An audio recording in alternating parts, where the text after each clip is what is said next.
Time keeps on leaving and we keep on moving. When do we pass on our wisdom to the youth? My veteran story, lost arts discussions, fireside chats with a bourbon or two. It's time to hear the stories by our military veterans. Get yourself ready. It's the Lost Arts Podcast. The Lost Arts with Andrew Cox. Hello, my friends, and welcome back to the Lost Art Podcast. That podcast is giving a voice to our veterans. On today's episode, we'll have a My Veteran Story with Marine veteran Denzell Ivery. But before we get into the episode, are you enjoying the podcast? Consider becoming a TLA patron. That's the Lost Arts patron. It's through donations that we are able to continue recording the podcast and getting our veteran voices out for all to hear. Just go to the Lost Art website and click on the Become a Patron link at the top. If becoming a TLA patron doesn't work for you and you would rather give a one-time donation, then go to the Lost Art website and scroll down until you see the donations link. Any donation is appreciated. If you would like to be a guest on the podcast, then email me directly at thelostartwithandrewcox@gmail.com. And as always, we do have merchandise for sale. We got hats, we got shirts, we got all kinds of goodies. So if you want to support us, you can go in there, click on that merchandise tab, go pick you up some cool merchandise, and then wear it around for us. All right. With that being said, I have Denzell here. Denzell, how are you doing today? Absolutely wonderful. How about yourself, AJ? I'm doing fantastic. I'm excited to have you on here. Yeah, I'm really happy to have been able to reach out to you and you kind of float this idea out and us being able to connect finally. So I'm excited to talk for a little bit, engage in this Awesome. Lost art, as you call it. So that's right. So and the veteran stories are kind of those lost arts. They get lost along the way and things like that. And that's kind of where the My Veteran Story comes in. So for you, let's start back at the beginning. Where did you grow up? How was that for you? And then what drew you eventually to the Marine Corps? Well, I'm originally from Philadelphia, Pennsylvania. I did a lot of my story, like many of your colleagues in your closest colleagues in the Marine Corps, is probably like sort of different because we kind of came from a specialty MOS. So I'll tell you how I got there. Grew up in Philadelphia, Pennsylvania. Did some sports growing up, but wasn't the sportiest, most athletic kid, I would say. And then at one point, maybe I'm like 10 or 11 years old, I kind of found myself interested in sort of the arts, whether that was, playing music, singing music in the school plays and everything like that. And I sort of had a knack for that. So eventually I just wanted to dive into that world a little bit more. And then me being a percussionist, which means, I played drums of all different sorts. Obviously, you know that. I went to the Philadelphia High School for Creative and Performing Arts and majored there as a music or a music major or instrumental music major, I should say, where I sort of honed my skills for the first time and took, music a little bit more seriously than just playing in, the middle school concert band and stuff like that. I was a classically trained percussionist, as I like to say. So, while a lot of guys were out there, playing,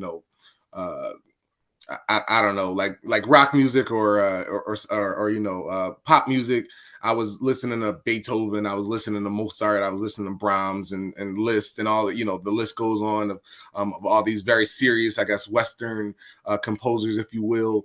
And I got really into playing like the timpani and got really into playing xylophone and concert snare drum, as we say. And at one point, sort of in my high school career, I still remember I was in the all Philadelphia high school orchestra, and the conductor of that orchestra was the principal timpanist in the Philadelphia orchestra. His name was Don Liuzzi. And he comes to me one day and he says, "Hey man, you got a knack for this music thing." We had known each other for a few years because I had been in the all city orchestra every year in my high school years. And it was before my junior year. He kind of comes to me like, "Hey, do you want to make this thing, serious? Like how serious are you about music?" And at that time, I'm a 15, 16-year-old kid. I don't know. I'm not serious about anything. I don't know how serious I am about anything to this day. Right. But I said to him, I really do enjoy it. I do feel like there's something inside there what do you have for me? Like, how could you help me cultivate that? He was like, well, he's a world-renowned, musician, a world-renowned percussionist. And he says, hey, I'll give you lessons and we can sort of like take this thing to the next level. And I said, of course, I would love to do that. But I come from a family that has a single mother raising 3 kids, and we're all out here, running amok and acting crazy and all. I like, in order for me to get a new pair of shoes and everything, it's like I gotta work for that. Like, there's like mama's not giving me allowance at this point. That's not how it rolls. So he says to me, well, look, I mean, usually my lessons are something like $150 a piece, for an hour long lesson and stuff. And I'm like, yeah, I definitely won't be able to swing that. So he says, all right, I'll let you do them for like 60 or 70 bucks. Just I want to see you grow. And I was like, that's an incredible opportunity. I talked to my mother about that. She and I kind of got together and figured out a way to do some sort of financial plan with that. And then I sort of dove deep into it. And that was me, in the music world, there's sort of like the difference between, a serious musician, at least, academically and classically trained musician, and like sort of a, not, I wouldn't say mediocre, but a not so serious one would be just the level and intent that you put behind how you're engaging with your music. So I then found myself in practice rooms for hours at a time, playing timpani and just going between a C and a G, like over and over on 2 drums, like making sure I can mute the drums correctly and practicing my scales to get them as fast and smooth and clean as I could, and working on my snare drum roll to make it as clean and as fluid and as sustained, if I will, on that drum.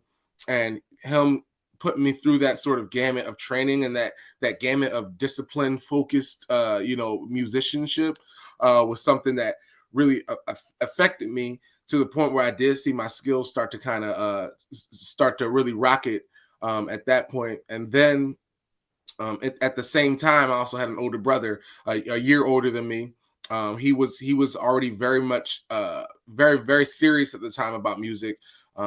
Played like 3 or 4 different instruments. You could give him any instrument, he could figure out how to do it. That type of guy, like that weird, like sort of musical genius in his head. And he one day we come home. I come from home with my mom. We walk through the door. This is at least how I remember it. We walk through the door and we see, my brother sitting on the couch with some guy in these dress blues, which I didn't know what to call him at the time, right? And we just see some big yoked dude. I want to say his name was like I couldn't even think of his name, but this big yoked tall dude that looked like he was ready to like destroy everybody in my house. And I was just like, I didn't know what was going on. And my mom thought my brother was about to get called to go to war or something like that. We had no idea why this guy was in our house. And so my story is actually interesting because yes, it's based off of my story, but what truly influenced it was walking into the room and seeing my brother sitting here with this Marine Corps recruiter. Now in hindsight, I know what that was. And then this Marine Corps recruiter kind of having a hard conversation with my mother, like, hey, I know your son is 17 years old, senior in high school, about to graduate soon. And we're looking to, bring him on into the Marine Corps to play some music with us. And, we didn't know what any of that meant, but my brother was trying to find his way. And this was something that, sort of engaged him very well. And he wanted to do it. And, despite my mother's reservations, we went through with that. And he went and shipped off to boot camp, that summer. So now this is the summer after his senior year, the summer before my senior year. He goes to boot camp. And as we say in the Marine Corps, the transformation then began at that point. So I remember, going to Paris Island and watching this man graduate from the parade deck. And then, when we first greet him for the first time and months at this point, all summer, we could see that, he was calling people ma'am, he was standing up straight, the way he was carrying his bags and everything like that was like really interesting to me. We go and I helped him grab his bags from I guess, I guess he was in probably like 1st Battalion or something like that. Like, who really knows? But he was in something like that. I helped him grab his bags. And, I still remember the smell of the squad bay, like, which was a very unique smell to me. It smells like, that whatever, that aqua blue or aqua whatever that stuff is. Yeah, unique is an interesting term for it, because that's true. It is a unique smell for sure. Yes, and I was just like, wow, like you lived here and like seeing these barracks and then seeing all, and also seeing, people maybe to the left or right of me, like, on these graduation days, I think they try to, put up a little bit of smoke and mirrors, but it's still going on, hearing the screaming, like, the screaming of recruits, right? Not anything crazy, but like, seeing people, getting after it in different ways. And, on those recruit depots, that's the pinnacle, that's the spear, the tip of the spear of discipline and training and, and initial readiness, right? So I saw that. I thought that was really, really awesome. But at that time, I really had no real intentions of joining the military. I was like, cool, my brother just did that. I see this thing is happening. It's awesome. So flash forward now, I'm in my senior year of high school. And I wasn't a lost soul. I was like the high school guy that got like pretty much straight A's and everything throughout my entire career, or tenure in high school, I should say. But I didn't know what I wanted to do next either for a while. And coming back to that man Don Liuzzi, at this point, he's like, "Hey, you got to start auditioning for college programs." And I just didn't know if I was ready for that, if that was really what I wanted to do. I still had, I still was trying to run amok as a little kid and everything like that.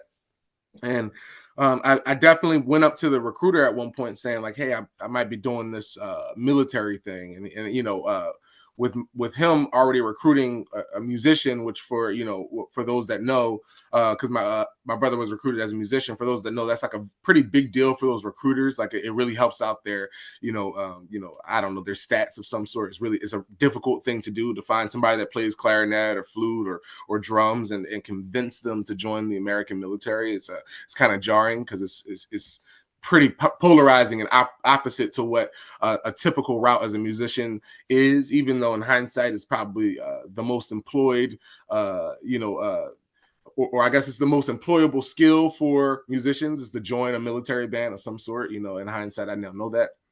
So True. I got the information packet and everything, but there was also like a big push. I was like, I remember my like high school counselor sat me down and I was like the number one like black male in my graduating class, like, GPA wise. And they were just like, it would be insane for you not to, pursue a college route, and take this thing further. And so I slept on it, prayed on it, thought about it, asked friends, asked families and to figure it out. Because in my mind at that time, military music only meant, basically drumline starring Nick Cannon, like, what I'm saying, or whatever. Like, Yeah. I never marched, like I said, the classical percussionist thing. I never marched a day in my life other than a couple times, maybe in middle school or here or there, but there was never any, drill, as we call it, those fancy lines on the field and everything. That was never, ever my go. I think I could probably count on one hand how many times I took a snare drum, played it, and walked at the same time before I was about 20 years old. So I ended up applying to a school called Temple University, which is basically the main public university in Philadelphia. And I went there, but and I had an audition scheduled for this Temple University music program. And even in that time, I said, I felt like I wasn't ready. And that Saturday rolled around and I just did not show up to that audition. I just didn't feel like I was ready. I didn't know necessarily if that's what I wanted to do, if that's something I could do. And I'm someone that's really averse. I've gotten out of this a bit, but I'm really averse to like put myself in positions in which I would fail. And we can circle back to that because the Marine Corps definitely helps you with those types of ideas. You got to embrace failure. But I missed those auditions, but still got accepted to the university. So I ended up going to the university as like a math education major or something like that, with all hopes of saying like, okay, I'm gonna take this music thing seriously.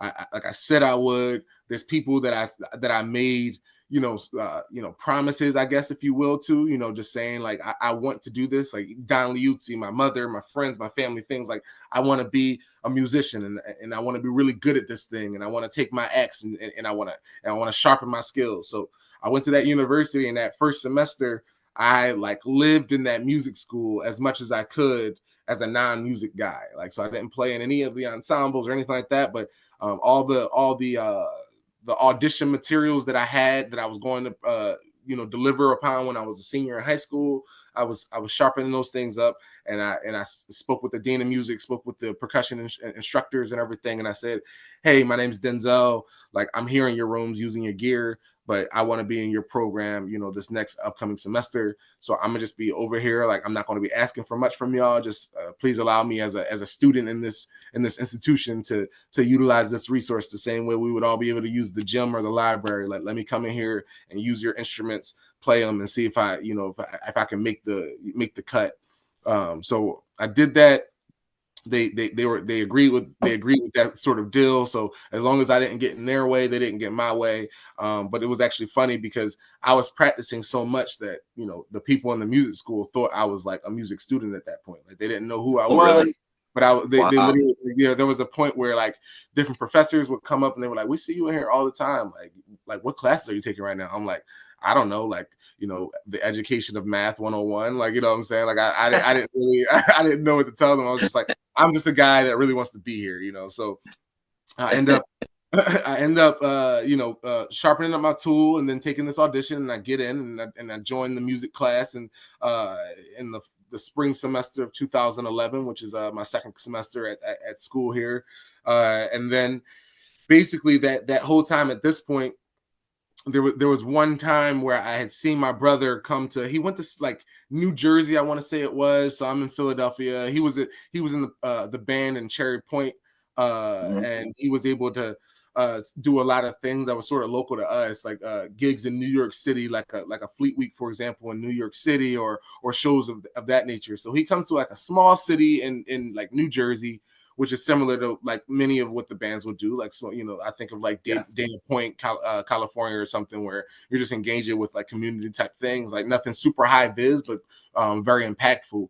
And me seeing him and the band doing what they were doing, which was, really, cycling through 2 or 3 tunes on the march, and obviously hitting that, Marine Corps hymn and and hitting Semper Fi, or all these things, or I should say the Marines hymn rather, as opposed to Marine Corps hymn. I should call it the right name.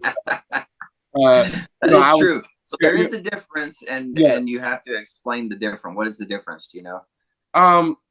The Marines hymn is our fight song, for lack of a better term. It's the one we stand for attention for. And then I do think there is a Marine Corps hymn, like a song, and I don't really know it that well, but I think it's just a different song. Correct? That is correct. Well, it's the Navy hymn that they always play like at church and stuff like that. Oh, okay. But there's a verse specifically for Marine Corps. Wow. So they call that the Marine Corps hymn. Okay. So, and it's an actual out of a hymnal type hymn. This is why we talk. Wow. Like, I just learned something, 8 years as a military musician, and like still learning, love it. And this is why I like this man. This is why, and I'm gonna get to him at some point, like for all of those watching, I'm gonna get to him because he was a very impactful gentleman in my career. But so I saw them doing this, and I just thought it was incredible, and seeing my brother still, as we call it, sustaining that transformation as a military musician, gaining, like, winning over these hearts and minds, and some random town in New Jersey. I just thought that was something incredible. I sort of fell in love with it, and I said, look, I'm in a position right now where I'm learning myself as a musician. I'm learning myself as a man. I'm, as a scholar, as a, whatever, because I'm in college and I'm playing music. And at this point, I'm in the school of music and everything. And I said, you know what, that's something that I want to do. I was like, I see you over here.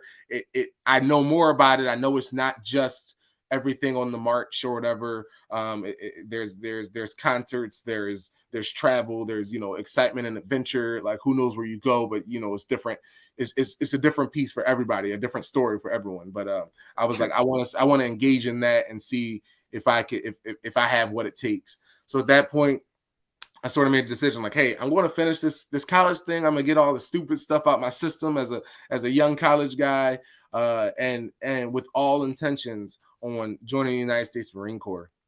So basically, flash forward, it's now my senior year, and I get a phone call from a recruiter. They got these lists of names and numbers, whether that's high schools, whether that's colleges, and they just call. So one day I get a phone call from this dude, Sergeant Bennett, and he calls me and says, hey, I'm with the Marine Corps. I was thinking, I got your name on a list, and would you like information about the United States Marine Corps? And I was like, it's funny that you would call me because I was days away from calling you. You beat me to the punch. He was like, what do you mean? I was like, yeah, I want to join the Marine Corps too. He was like, wow, that's cool. He was like, what do you want to do? I was like, I want to play music. He was like, you're lying to me. He was like, there's no way. He was like, there's no way I just did a cold call and somebody just told me that I want to join the military and I want to be a musician, like in the same breath. And I was like, nope, that's what I want to do. Here's why. Let's sit down and talk. We sit down and talk. First thing he does, he does like all those recruiters. He asked me like, what do I want? You know, out of these little 7 or 8 little domains that they ask you about, and I tell them that, you know, I'd love travel and adventure. I'd love, you know, to make some money. And I can't really, I think I said I'd love a challenge. I think that was the other one, like, you know, because the sense of belonging thing, I felt that, you know, where I came from, like the people I grew up with, you know, I had that, you know, the sense of higher purpose or whatever. I did feel that. I feel like I was going towards that. I was, I was actively teaching sort of at the time, like, you know, in summer programs and things like that. So, but it was really that, you know, taking my world and making it much larger than what it was. Because at that time, I mean, I had left Philadelphia, but I maybe been on a plane like twice in my life and always for like some sort of crazy program or something like that. And, you know, it was never like, I didn't come from money or anything. So these opportunities to sort of expand my world weren't really there. So he says, great, cool. First thing we need to do though, is we need to put you on this pull-up bar and see how many pull-ups you can do. So just bang out 3 pull-ups and then like we can move forward. So I jump on that bar and I get up and I go 1 real confidently. And then that's as confident as I could get. So I got this. I got that 1 pull-up. You know, I was like, 1, that's not enough. You know, like, you know, there's a joke that some comedian says, like, why would you ever need to do more than 1 pull-up? You only need to do a pull-up if you're hanging off a cliff about to lose your life. Like, who would help themselves off the cliff, then go back down and do another off the cliff again? So, but anyway, he was like, all right, that's obviously something you got to work on. Then we did our little test ASVAB and I knocked it out the park or whatever. So he was like, all right, go back home, you know, work on this, but we're going to get this stuff started, you know. And at that point, the same way where I was, you know, in college or in high school, you know, when I started sort of committing to this idea, and, you know, whether in college, especially when I was in that practice room all the time, now I'm on that pull-up bar all the time, and I'm at that track all the time. Because in the initial training, all you had to do was bust out this initial strength test that most people that are watching this like know what that is, but it's a physical fitness test. So you're running 1.5 miles instead of 3 miles. You're knocking out like I mean, as many pull-ups as you can, but it's like maybe you got to get 10 for a maximum score or something like that, and then you got to do like, I don't know, 100 crunches or something in like 2 minutes. Or I don't know what it is, but that's what I'm training for. That's the goal. I'm going after it. And then eventually, you know, I'm able to, you know, he says, get on this bar, and I get on the bar, you know, I knock out my 10 pull-ups, and he's like, cool, like you did that. Let's start the real processing. So he processes me in. We do all the things. We, you know, I sign everything I need to sign. I tell all the right truths. I get all the waivers for whatever reasons. It's all good. It's a long process though. It's about like 6 months worth of processes before I can actually go to the military entrance processing stations, those MEPs, to actually get like sworn in and be in that delayed entry program before that recruit training. So I go to the MEPs and I want to say it might be in Jersey or a different part of Pennsylvania, but it's a MEPS that is maybe a 30-minute drive from me. I go to this MEPS. I pass all the physical stuff. I do my duck walk, everything like that. And then I get, you know, the medical portion comes around. They put the cuff on me for my blood pressure. They pump the thing up. They kind of look at me weird after it settles, and they're like, let's try that again. And so they pump that thing up. They're like, all right, we're going to try it one last time. They pump that thing up and say, cool, appreciate you. Like, go into this room. We'll call you when we need you. Go into the room. My recruiter comes in a few minutes later and was like, hey, we're getting out of here. And I was like, what's going on? They're like, well, you're not allowed to be in the military right now. And I was like, what? And they were like, you, and then he basically says, you got disqualified. We can talk on the way back or whatever, but I'll drop you off home and we'll call it from there. And he didn't have much information for me because there was basically like, this is military. Like, it's either a yes or a no. It's either, you know, a go or a no go. So I'm very disappointed in that moment. I don't really know what's going on. It's kind of like a mystery a little bit. And then I get home. He drops me off, and it's like, all right, take care of yourself. I'm just like, what? I'm like, what is happening right now? And then a couple of days later, I get a letter in the mail, and it's from this military interest processing station. I open it up, and I'm thinking like, oh, it must be some sort of mistake or whatever. They're just like, it's a letter that says like, come back at this date. Da da da da. I open it up, and it says, Mr. Denzell Ivery, we're sorry to inform you that you are like forever disqualified from military service because of heart issues. Thank you for trying to be in our in our forces, but like you will not be able to be in the military, right? And so That's strange. yeah, very strange.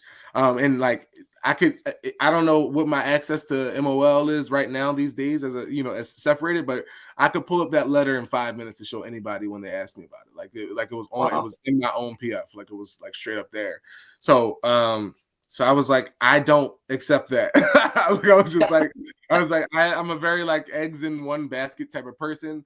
And I was like, I don't accept this. This has been the plan. Like this has been the goal, like for like years at this point, and for everything to have fallen into place and things that like worked out that may have not been able to work out for those that happened. I was like, I can't accept that. So recruiter, sergeant, like what can I do to fix this? And he was like, well, like you have this letter from this one station that says you can't go. So the only way to really fix this is for you to like not have high blood pressure, get a certified letter from a cardiologist that says you don't have high blood pressure, and we have to go to a different recruiting processing station to make this happen.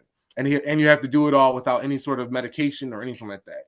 And I was like, cool, got it. And I started Googling stuff, and I was like, how to, lower your blood pressure, naturally. And Google tells me, do some yoga, drink a bunch of hibiscus tea, and listen to a lot of Bob Marley. So at that point, at that point, I'm like down in tea. I'm as bendy as I've ever been, and like I could go bar for bar with Bob Marley's greatest hits. I wanna love you and treat you right. Like I was all about it. And a few months go by, I also start like learning like breathing techniques and ways to like relax, because like my blood pressure, like maybe it was or was not high, but like I really thought it was like I might have been nervous. Joining the military, no matter what you're trying to do there, is a very life-changing and important decision for anyone.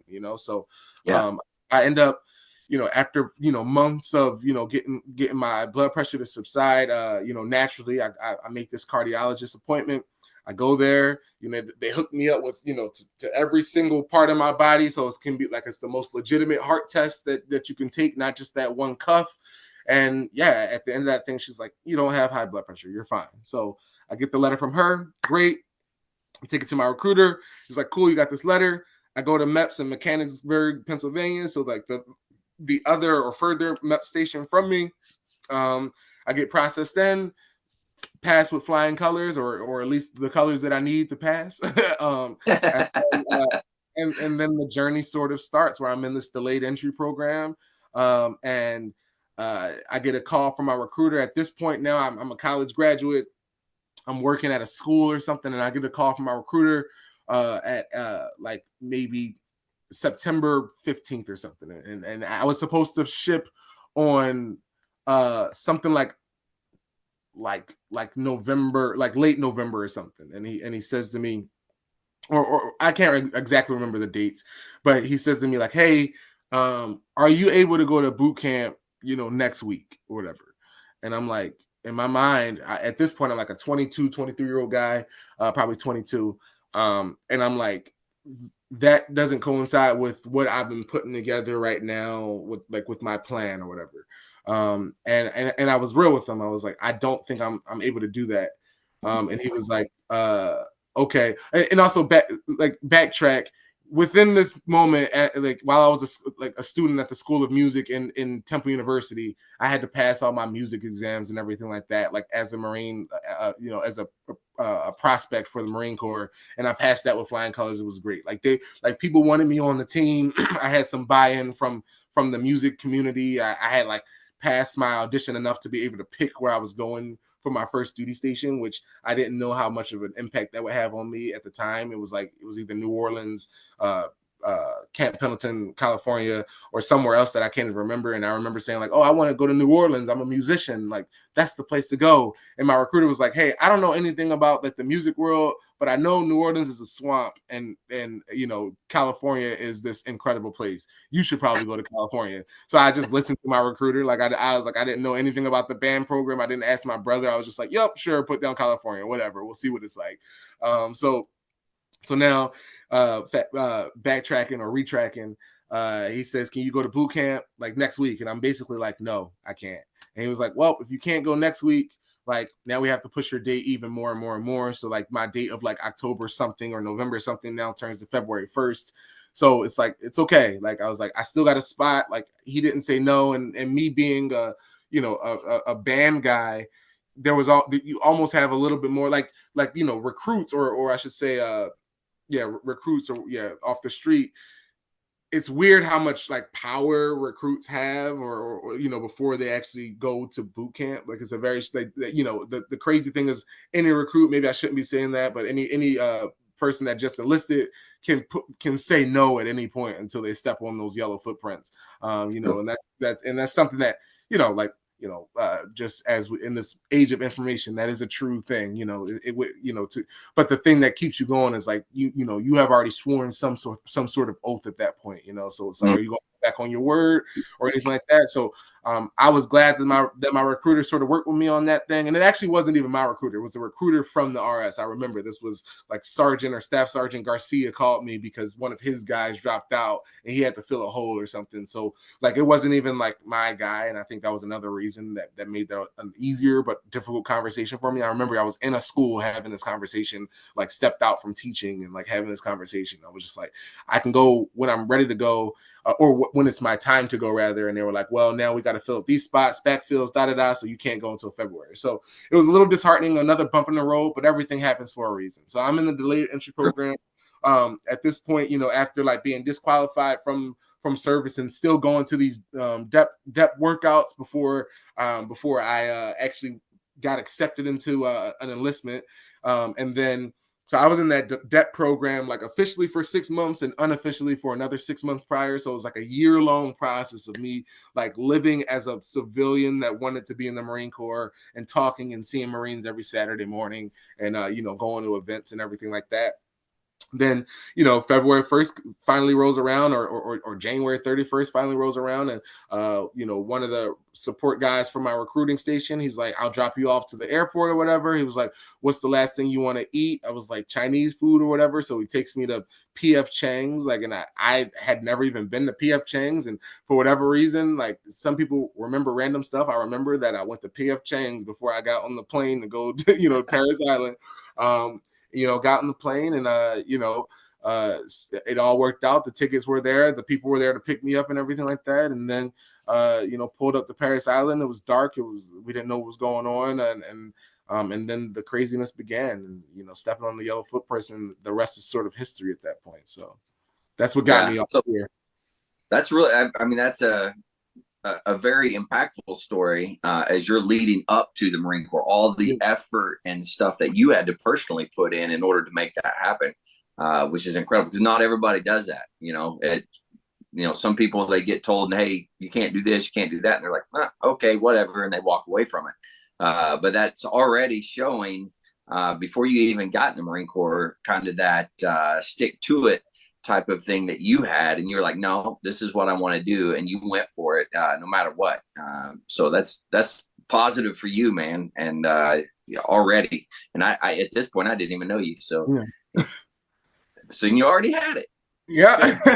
And it was funny too, because even in some of my interactions with different recruiters and stuff like that, like as I was in that delayed entry program, which is that program that you're in before you go to boot camp, I was hitting the sirs and the ma'ams and the customs and courtesies, because I was raised by a woman that was like, you will show respect to people, like proper respect. And I remember one time one of one of the other recruiters from the major RSS or RS, I should say, when we all got together for some function, them saying like, "Oh, that guy, like you really are training this guy up right," and they were like, "No, he's just like that," like, and I think some of that was like, having a big brother that I could sort of, use for as counsel, and ask him, like, how should I do this? What should I do? And then a lot of it also came up from just my upbringing, and then the other thing was the discipline piece that I learned, especially as a musician. Like, like there's an amount of there's an innate or an inherent amount of discipline that sort of parallels or is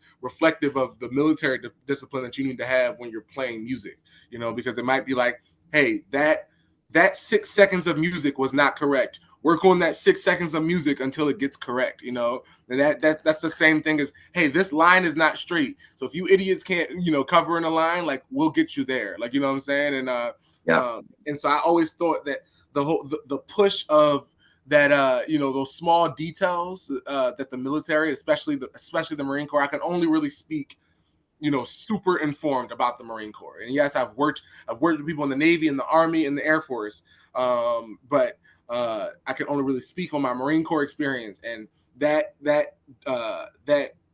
attention to discipline was something that I already sort of had because of my background, and it was something that was easily transferable and made a lot of sense to me, even when it didn't make sense. So, you get the boot camp, you get on the yellow footprint, you're getting screamed at, it's the first couple of days, you're tired, you don't know what's going on, the fog of war, whatever you want to call it, it's like crazy. And it's so funny because in that first part of boot camp, you get set up with like guides and squad leaders and everything like that.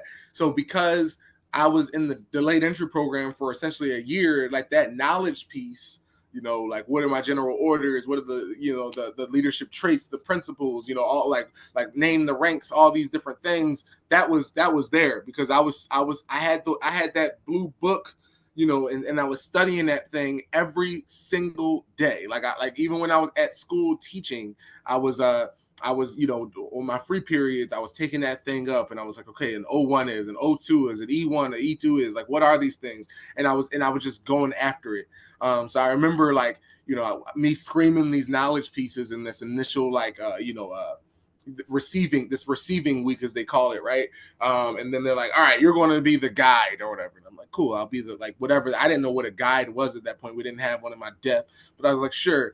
And so at that point, I'm like this recruit getting asked questions by other recruits, and I'm like, yo, dog, like, we all just got here. Like I don't know the answer to this stuff. Like, wait, how they say to make our beds? I was like, I don't know, man. We just all saw him do it one time.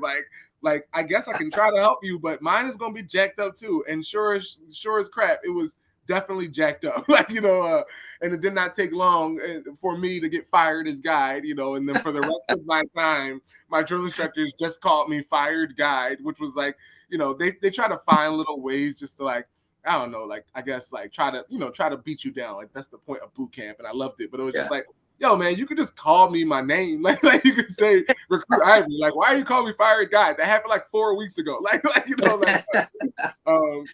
But it's funny though, because I didn't know at the time, because boot camp is crazy. We all got these crazy boot camp stories, and how intense it is and how severe it is, and the drill instructors doing borderline, in unethical things, even though it's like the borderline is where they live. They're living in this gray area where it's like, we're doing this to make you better. But like, what I didn't even know in retrospect, I found out, like, they got files on all these guys, and they gotta study and know where these guys kind of came from and who these guys are. And if someone is really having a tough time, like, really actually like engage in a very professional manner. And so, like, for me, like, in my file, I was like, this 22-year-old dude. I went to boot camp at like a weird time, like a February 1st, stepped on the footprint. So it wasn't me with a whole bunch of high school grads that come in the summer. Like, I was a smaller platoon than a summertime platoon, in a smaller company than a summertime company. So like, I think they were able to really dive into people. And so they knew that I was there for a very particular reason. They knew I was a band guy.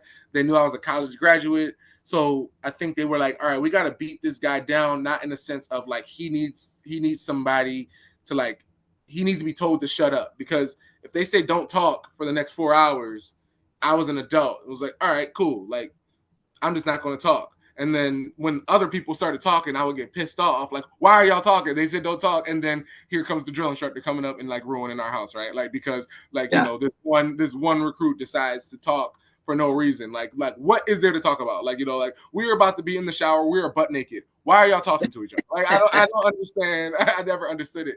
And I do remember like the one specific incident like in boot camp where the drill instructor, it's like maybe like before the first time we're putting on our blues, and like the next day we had to iron our blues or something, and the drill instructor like mumbles something, and in my experience, if I didn't understand what the drill instructor said, like I basically just agreed what was said or like did whatever I thought I heard him. So it was like raise your hand, like like, and I was like, okay, so I raised my hand like in my rack sleeping, and what he asked was if anybody doesn't know how to iron, raise your hand. So like a few people raised their hand, and he does at this point. This is like towards the end, so he is sort of calling my name. They called me Ivy instead of Ivery, and they knew my name was Ivery, but they just couldn't say my name. But anyway, and he says, Ivy, put your damn hand down. You know how to iron. Like, you know what I'm saying? Like he says that to me. Like, and I'm like, I sir, I do know how to iron. Like, and I put my hands like, so it was like I didn't realize at the time, like, as much as I hated these guys, like, and I truly to this day despise my drill instructor. He's like despise them, which is a great thing. It means they did something right. There was an amount of like care and like attention that they had on every one of us that like I could not understand at that time because I didn't know anything about the world. I thought that screaming as loud as I could would save everybody, when really, there's never a way to scream loud enough. There's never a way to move fast enough. There's never. So I like, the people, the recruits that were down with the game, like, some recruits had training day 1 through 90 or whatever, like they had studied it. They knew when we were doing the O course. They knew when we were going to eat, all these things. I was like, how do y'all have this information? Not knowing that it was like readily available. Like it was like one Google search and I would have known what my boot camp experience would have been like. But I decided not to do that. And my brother, being the jerk that he is, wouldn't tell me a thing about it. Like he was just like, let it just happen to you. Like when I was asking him questions before I went, he was just let it happen. So, I mean, it happened. I did well, made it out of boot camp, and then went to Marine Corps, combat training or whatever. And that's when I basically started falling into like what I knew I could maybe be as a Marine, which is like I could excel at this thing. Like I like, in boot camp, there was no individualism. So your first taste of individualism, at least when I went to boot camp, I know they changed up the training cycle a little bit, but your first taste of individualism was when you graduated boot camp, winning your 10 days of recruit leave or whatever, and then went back to this Marine combat training if you weren't an infantryman, and then you basically went through this month-long course of, hey, we're going to teach you how to really be out in the field. We're going to teach you how to employ some of these weapon systems that you might have to use, and that was where I was like, okay, like, because it wasn't like recruit Ivery, it was, PFC Ivery at that time. And I was sort of locked on, like, whether that was the way I was brought up, whether that was the people around me, whether I remember some stuff from boot camp, I was locked on, and the sergeants that were training me like saw that. And at that point, it was easy for me to be in that squad leader or guide position. It was easy for me to like kick these knowledge classes. I was the knowledge Marine, I guess, and I was teaching there, in my first, technically within my first 4 months of being in the military, I was in front of a company's worth of Marines multiple times, leading periods of instruction, like, which was like, just because I was somebody who got it and I had this weird particular set of skills because of my background in education, I was able to like lead these periods of instruction. And like so many of my guys would pass, like our guys, especially in my platoon, or I guess it was a platoon, like in that sort of rank. I'm not really sure if it was a platoon or just a squad or whatever, but the people that were closest to me, we were always passing our tests, because like I was like, this is an important thing. Like the Marine Corps, I'm finding out, it's sort of a numbers game. Like 80 is gravy. Everybody, y'all gonna get 80s. Like, you know what I'm saying? And it's like, Yeah. we all went above and beyond that. I ended up graduating that in the top 5% and getting my first like meritorious mass. And then, it feels good when you're like, oh, okay, I'm getting recognized for like, for giving an F and trying hard, Yeah. And then that training happened, and I loved it. And, before MCT, I remember thinking to myself on boot leave, I was like, the Marine Corps, like, sucks. I was like, this organization is a horrible organization. They yell at you, they treat you like a child, like all these things. I hate it. I was like, what is this NJP thing that I heard about? Like, I want to get one of those and get kicked out the Marine Corps as fast as possible. Like, I remember like thinking, like they reviewed this NJP thing. I need to Google that because that's the only way out of this. This is a bad decision. But going to that MCT and then getting, treated like a junior Marine, which is what I was, in a training status, was a lot different than being treated as a recruit, like two completely different things. I mean, and I know they changed it up. I actually sort of disagree with the new pipeline, but that's not my wheelhouse.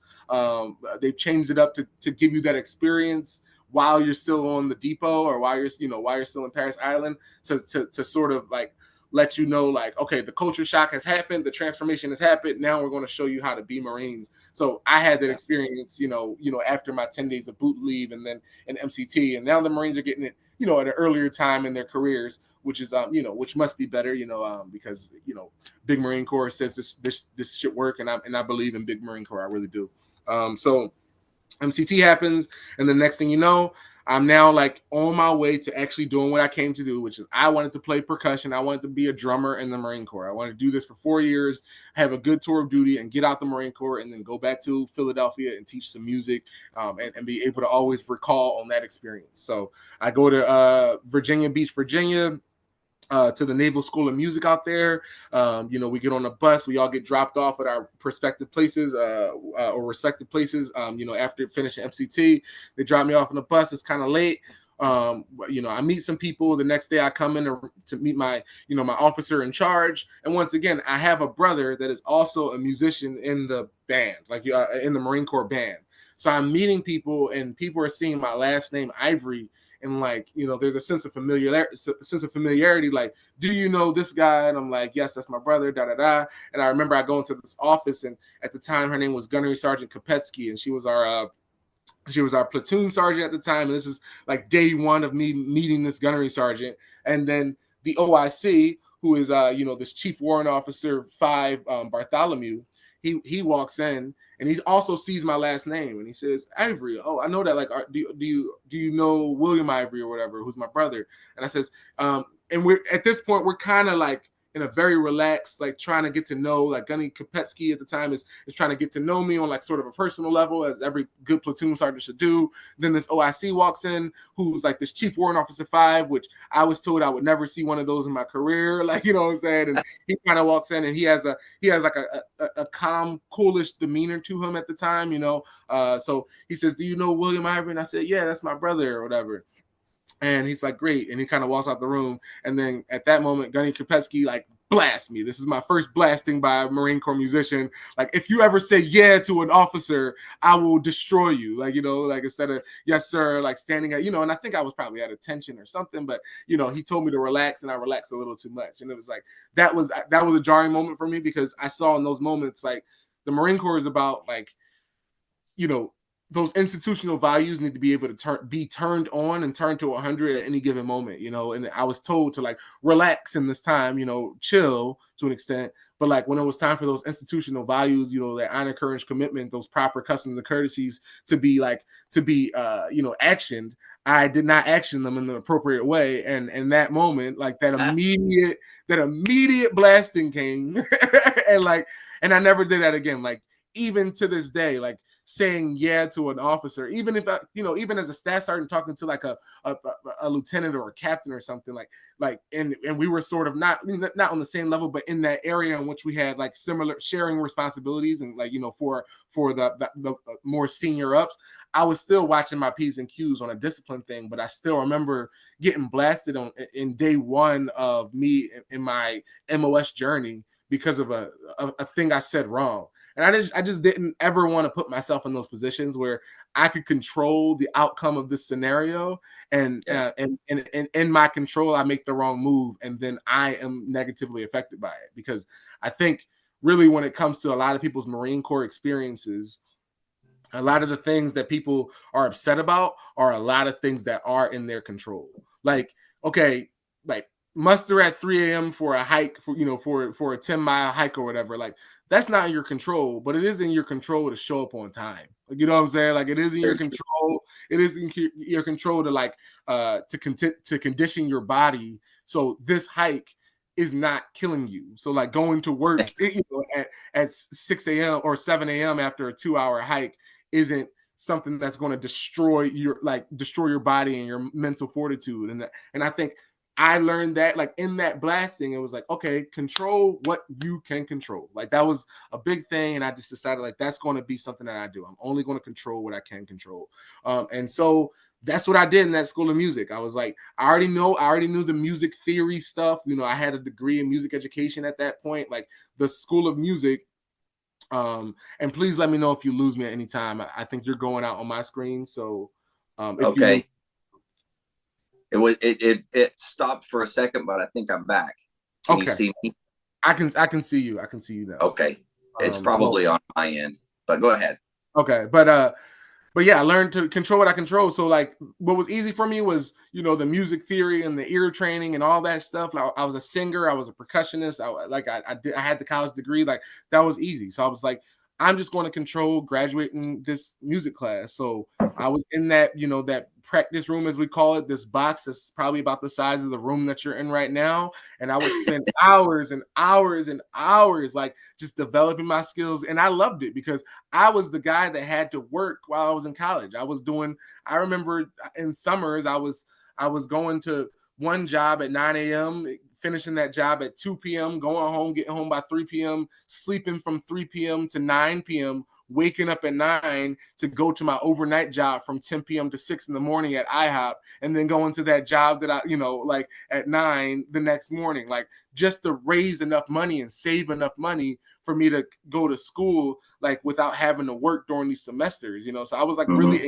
engaged in like trying to get this very, very positive education, but it came with a lot of sacrifice and a lot of grit and hard work, which I do think transferred over to the Marine Corps. But now I had this experience in which I was able to practice music every day, all day, other than when they told me I wasn't able to practice music because it was time to go to sleep, or it was time to PT, or it was time to eat. That was the only times I was not like practicing music, and it was great because I was getting paid to do it. It was the first time I was getting paid to do it. And at the time, his name was Gunnery Sergeant Riggs. He's now a chief warrant officer, but he had this thing where he said he drew a giant circle on a whiteboard. And he said, this circle represents all the drummers in the world.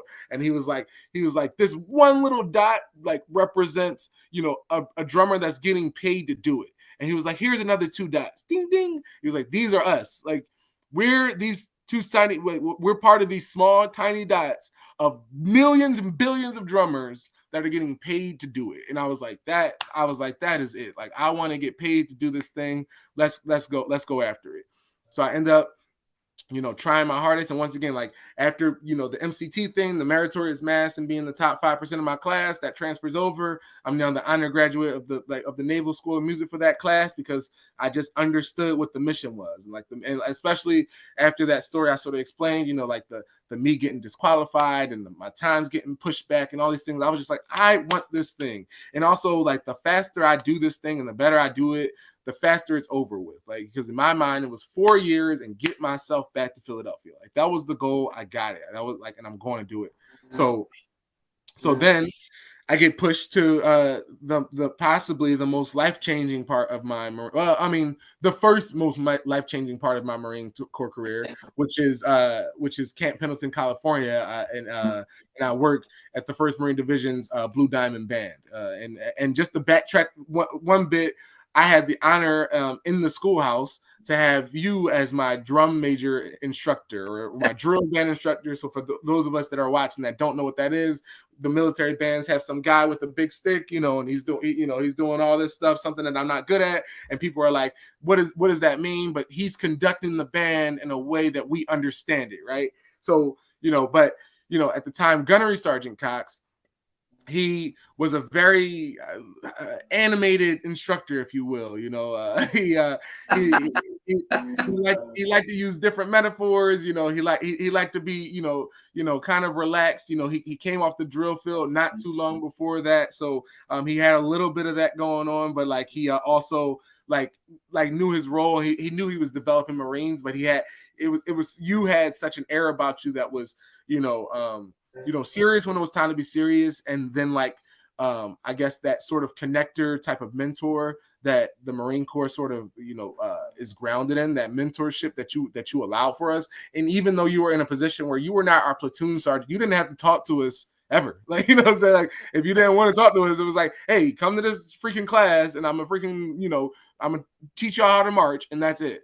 And me learning how to march was a very difficult thing because I marched a little bit in college in my college marching band, but this was my first time like doing military marching, and I wasn't like coming from that world in which I had been marching for the past 10, 15 years of my life or whatever in DCI or all these other sort of high level, sort of marching bands out there in this world. That wasn't me. So I had to really like learn these things, and I sucked at it. I sucked at the marching portion. Like, I was on that, that drill waiver or whatever. I was good at marching and, with the rifle because it was like music to me. Like, but it was only worry about your feet and maybe go from right shoulder to left shoulder here or there, but putting that march thing and like having to move my hands and doing snare drum rolls, and then now I'm playing cymbals, now I'm playing bass drum, so it's like not only do I have to learn how to march, I got to do it on different instruments, and I had to like all these little intricacies of that. I had to work that, and I remember getting with friends and getting with you and like getting with mentors and just asking. And I remember, I excelled in this school of music, but I also worked my butt off. You know what I'm saying? And that was the thing. Like, it's, we can talk about this. I can talk about this for like an hour or two, but the work that 6 months is not anything to be, to just ignore. Like that was every single person that goes to that school of music like works at a level that they probably had never worked before. No matter how good you are, this is just like boot camp. No matter how loud you scream, you will never be good enough until that graduation day comes. And like, even though I was in a good position, I had to push myself because I knew I was good enough to join the fleet, but I had to prove that to myself and to prove that to those around me. And like I said, I got out number one in my class, and then I went to the 1st Marine Division band, and now I'm coming up to this band thinking I'm hot stuff. And I was lucky because I came to this band. I won't mention his name, but we had this bass player that also came to this band with me. Whatever, I'll mention his name. I'm not going to throw any shade. So I was like the golden boy of this school of music class, and then this guy Eric Shulman, really incredible musician, great bass player, but like sort of like the the hang 10 dude, like that they pull off the street, like that a recruiter got, like and told him what he needed to hear to get into the Marine Corps. So he had a lot of struggles with the military aspect of being a Marine musician, where I sort of didn't struggle with that. So I get to the 1st Marine Division band, and it's like a night and day thing kind of show up. So it was like great. I was like, Showman, keep messing up. It'll make me look great. You know what I'm saying? But also it was like one of those things where I was actually charged. Like, I remember it was like days before I leave, Virginia to go to California, and they sit me down and like, look, Shulman is going to have problems. Like, he still has not gotten it. We need you to take care of this guy. And that was like my first, I guess, insight into what small unit leadership really like meant. It was like, I'm the same rank as this guy. We literally joined the Marine Corps on the same exact day. He just happened to be a West Coaster and I was an East Coaster. But like, it's like, why would that be my responsibility? But I didn't ask that question in that time. I just said, I Staff Sergeant, like, I got it. I'm gonna make sure this guy's taken care of. So, sorry, my dog is going to try to jump. Go. No, he's fine. Okay, cool. Yeah, don't worry about it. So, hey, buddy. Hey. All right. Go upstairs, buddy. Go upstairs. Okay, stay here or go upstairs. So I'm like, cool, I'll take care of this, this Marine that's the same, that has had the same lived experience as me. And I like to think that I did a little bit of that, but that was that small unit leadership. Then I get to this unit, and I remember we had a Master Sergeant Caldera at the time, who was our our senior enlisted at the unit, and he kind of looks at my stats, and I'm thinking I'm hot stuff. I'm like, I know you heard about me. I know you heard about PFC Ivery or Lance Corporal Ivery. I knew you heard about me, number one in the class. Like, I'm not saying that, but I know I got that demeanor on me. And then because I thought I would excel. Like, you see, I got the meritorious match from MCT. Like, I'm a good Marine. You see, I'm a good musician. I got it. And then, like, the first thing he does, he looks at my basic training record, my BTR, and he's like, so you have a 267 PFT? He was like, that's trash. So like, which like is like kind of not trash, but like he was like, let me find something to humble this guy. So like in our first conversation, he doesn't look at the awards that I have, like the Student of the Month award and the couple meritorious mass, whatever. He keys in on something that he can exploit and says, this is garbage. Like anything less than a 275, you might as well not even be in my unit. And I was like, wow. I was like, I guess I got some learning to do. And I love that, because this is now another thing in the Marine Corps where it's like, you are not good enough. We need you to get there. And that Marine Corps culture is something that therapists would probably say is very like unhealthy. And it is the way and it is the way I roll. Like, if you tell me I'm good at something, I will not then pursue it any further. I need somebody to give me some reinforcement through challenge. You know what I'm saying? So it was like, it was cool. Like I can do the job that I'm here to do, but also like I'm a Marine, and we have this whole total Marine Corps concept, right? That spiritual, that mental, that physical, and that emotional sort of, all those little pieces that like make you the best Marine you can be. And then also we've all these different mantras and esprit de corps and positive mental attitudes and all these different things that we throw out there. That's money words, but it means something to me, and it meant something to me my entire time in the Marine Corps.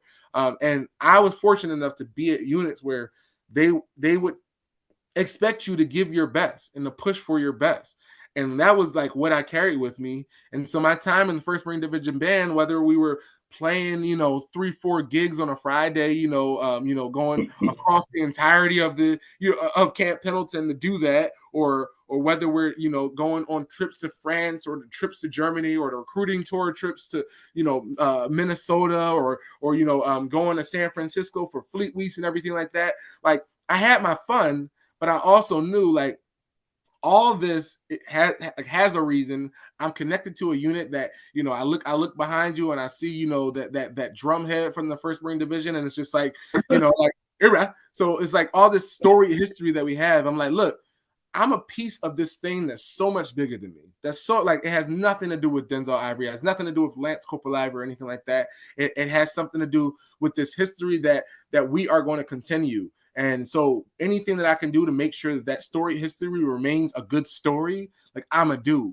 And I was all about it. And it was like, cool. Like, I need to get a better PFT. I trained and I got the better PFT. I need to get promotions. Boom. Like I got, I literally was, it's so funny because my first fleet promotion should have been a meritorious promotion, which I won like in my company. But because I did it so quickly, like the time I actually like the rules were weird, but basically like I hit my regular promotion before I was even able to be eligible for my meritorious promotion. So I got promoted on the 1st when I was supposed to get promoted on the 2nd, just because I was like hooking and jabbing so hard. Like I was like, what MCIs or Marine Net courses do I need to do? Like, what does my PFT need to do? Like, what are the scores of my peers? And I'm asking these questions, and like, in that competitive mindset is something that also like stayed with me, because like not only were people telling me that I wasn't good enough, I was also being told like, you need to be better than these people, like that, like to your left and right. And I took that competition also as I'm gonna be better than y'all with hopes that y'all will try to be better than me. And there was a couple people that sort of that resonated with, and the person I can think about too the most is one of my best friends to this day. His name's Gunnery Sergeant Select at this point, Jonathan Vance. He he's a motivator, and I'm sure at some point he'll talk with you too, but he's a motivator. And he and I sort of was like, look, we are going to compete with each other. We played the same drum. We were in similar things. But we're like, we are going to compete with each other to the point where it's either going to make us love each other or we are going to murder each other. Like, like it was in that sort of realm. And I'm so happy to have a guy like that was in my corner, because it made us both so much better, to the point where, like, once we were sergeants together, it was always he and I as the number 1 and 2 in the unit as the sergeants, or it was always us being the ones to be called upon to, kick a class or to be like to augment something, like, out in the company. It's like we were guys in the band like that, the sergeant major and the CO or whatever, like, knew our names as sergeants and stuff, like, what I'm saying, which was like really cool. But it was like, we like many people in the band, like, found ways to connect on levels that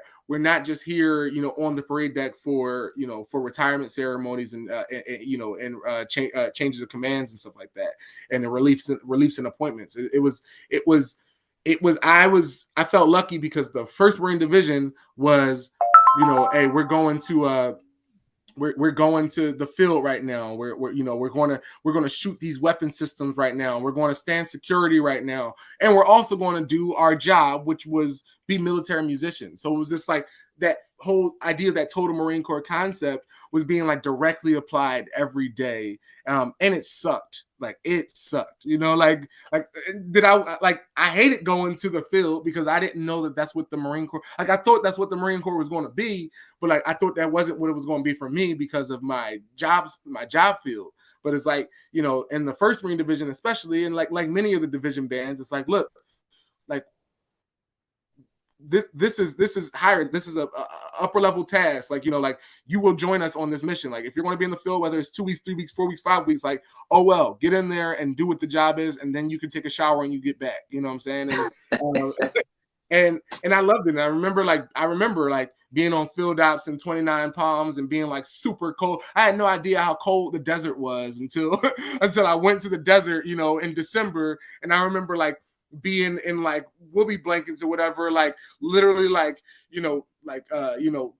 cuddled up with my fellow Marines to get some freaking body warmth. You know what I'm saying? It was just like, and like those type of stories, like those type of memories are so jarring and so weird that like they stick with you forever. But it was like, wow, like this sucks, but like every time we make it through it. And even if it's like, this sucked, we have to like, play this many concerts or this many, ceremonies or whatever. Like every time we did it to the best of our ability. Sometimes we got chewed. I remember you chewing us out one time because, interestingly enough, you being my first drum major at the schoolhouse, you move over to the 1st Marine Division, and you're my second OIC in the 1st Marine Division, because at the time you had like you had to fit that billet like for a very, very long time. So this gentleman that I really knew, like this Gunnery Sergeant Cox, came in, at that time they're Master Sergeant Cox, and you were just running the show. And I felt very I really appreciated having you there, because I knew, even from my stories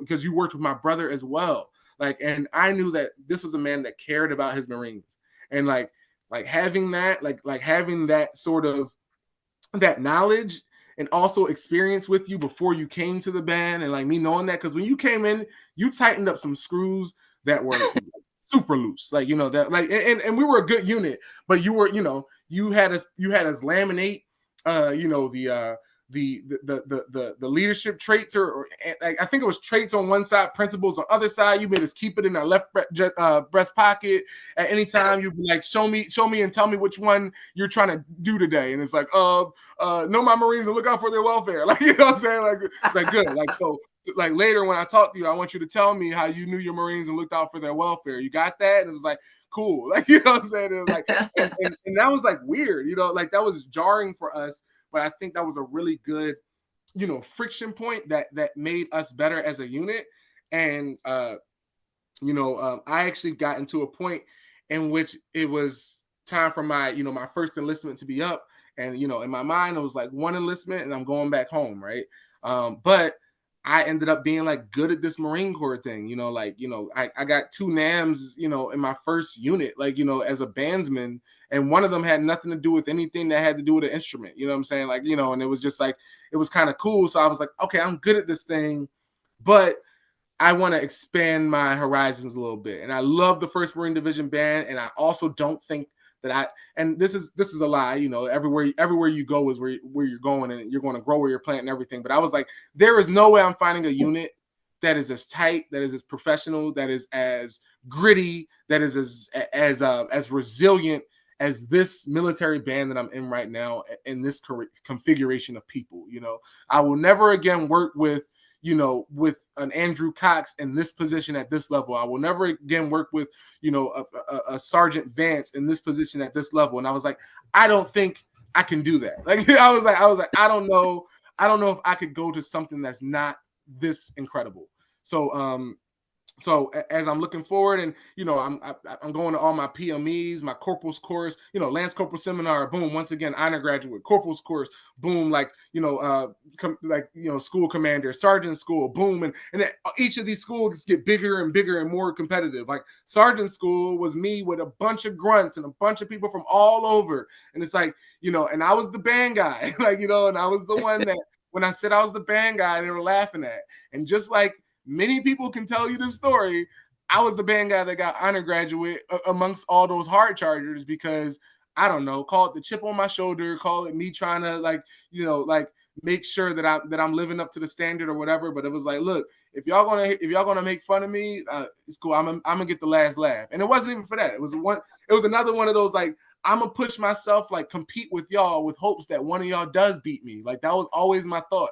I want one of y'all to beat me because this is how I live. This is the Marine Corps that I know. We push each other and we go. And it was close. It was like, it was really good and a growth experience. And in that time, this Marine security guard opportunity kept showing itself to me. It was showing itself to me in corporal school. So it was showing itself to me in sergeant school. My brother was a Marine security guard while he was in the Marine Corps. And I was like, this opportunity might be cool. Let me look at it.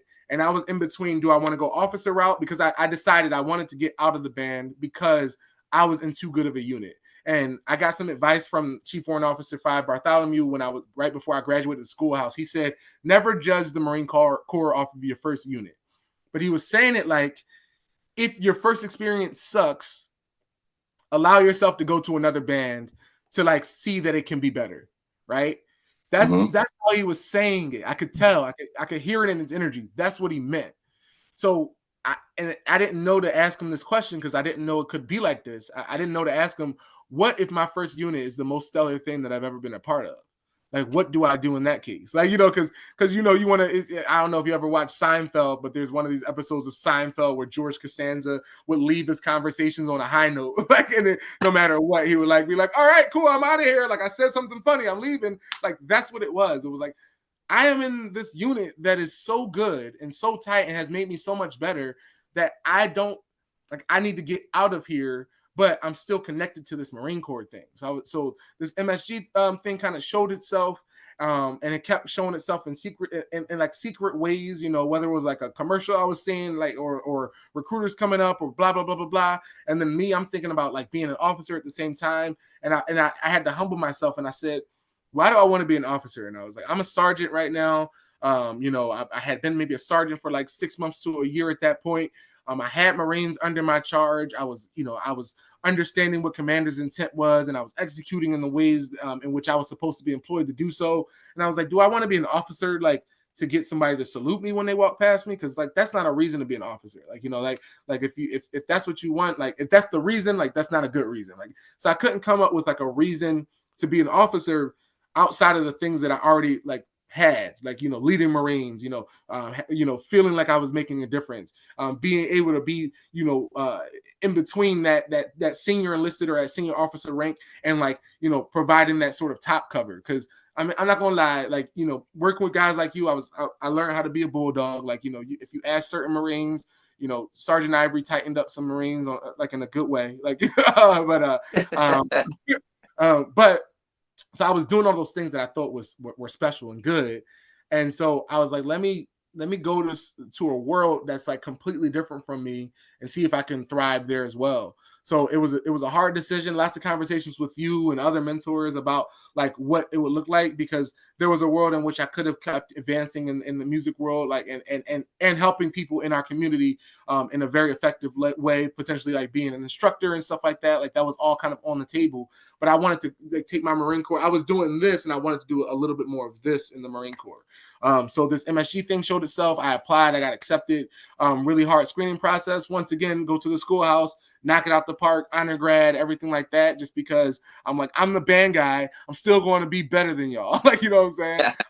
Another reason I had to be honor grad, going back to me in competition with Jonathan Vance, you know, this sergeant, he had been honor grad of his drill instructor school like months prior. So I was like, well, I got to be honor grad too, bro, like of the B Billet school, like, you know, and it was like that type of, that was just the relationship we always did with each other. And so I go to my first post. All right, hey, real quick, because we're getting past that hour mark on this. So I think it's a good place to stop, but don't go anywhere because we're going to come back and do part 2.